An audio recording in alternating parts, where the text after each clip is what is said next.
So if you're a creator like me, posting on multiple platforms, I'm sure you've encountered problems with copyrighted music. And that's because music rights can vary from platform to platform. What may be permissible on TikTok may not actually work on Instagram, and you end up with muted wind videos and having to re-edit your reel. So, what's the best workaround for this? Apart from buying royalty free music? Well, the solution might be a 20-year-old software on the Mac and now on your iPad. Okay, so story time. Back in the pandemic days, I was part of a local video game startup that made a game called Anito Legends. It was a cross-platform auto battler that was once available on the App Store. Now, those days are now long gone, but you can still play it if you download it via the Epic Games launcher. Now, we didn't have a lot of money to play with for capital, but we wanted to showcase the best of Filipino talent in art and music. So we hired a really good voice actor. Helping each other and sharing in the land's bounty. But some leaders grew selfish. They wanted to rule over Lupa and keep its treasures for themselves. They secretly banded together, calling themselves Lagim. And when the time was right, attacked their fellow Anitos. It was a massacre. The Lagim stole riches and treasures, locking them away in towers built in the most dangerous parts of the And composer to work on Filipino-themed music. Now here's the thing, as we released new features, we needed to be wiser with our spending. One such instance was when we released a new game mode called Survivors, which, if you're familiar with gaming lore, is quite similar to Vampire Survivors, a game that me and my co-founders loved. Now, we didn't have big budgets to hire more people to make music, and the timeliness to release was quite tight, so I ended up volunteering.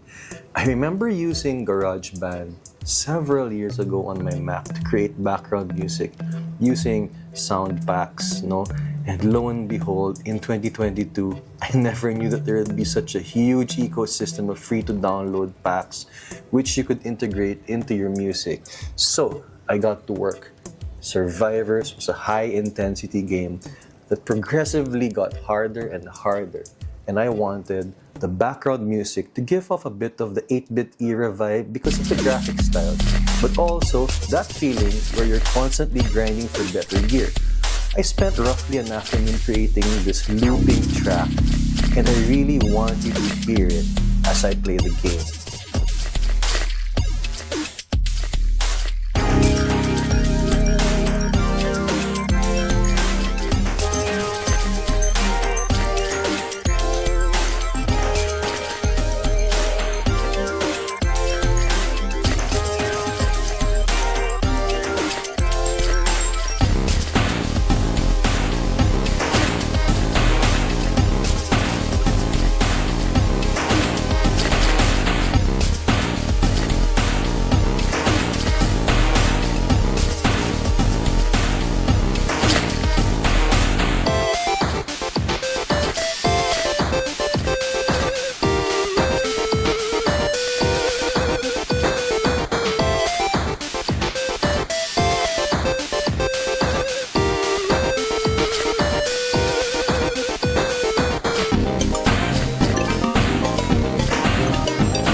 GarageBand is so much more leveled up on the iPad because of the touch controls. Even with very little experience producing music, I'm able to use the touchscreen to line up riffs that sync to a beat, which means you'll rarely come off as out of tune or out of sync. I'm able to program individual loops and instruments, but also play them as a whole. And you can export the music as WAV or MP3, then directly use the tracks for your project. Now, the best part really is that as a creator, I can legally use my original music creations, whether it's for a gaming project or a video like this. Just make sure that the tracks you use are all royalty free, which are clearly stated on the GarageBand Music Pack browser. Alright, I hope these tips can help you level up your creator experience on GarageBand.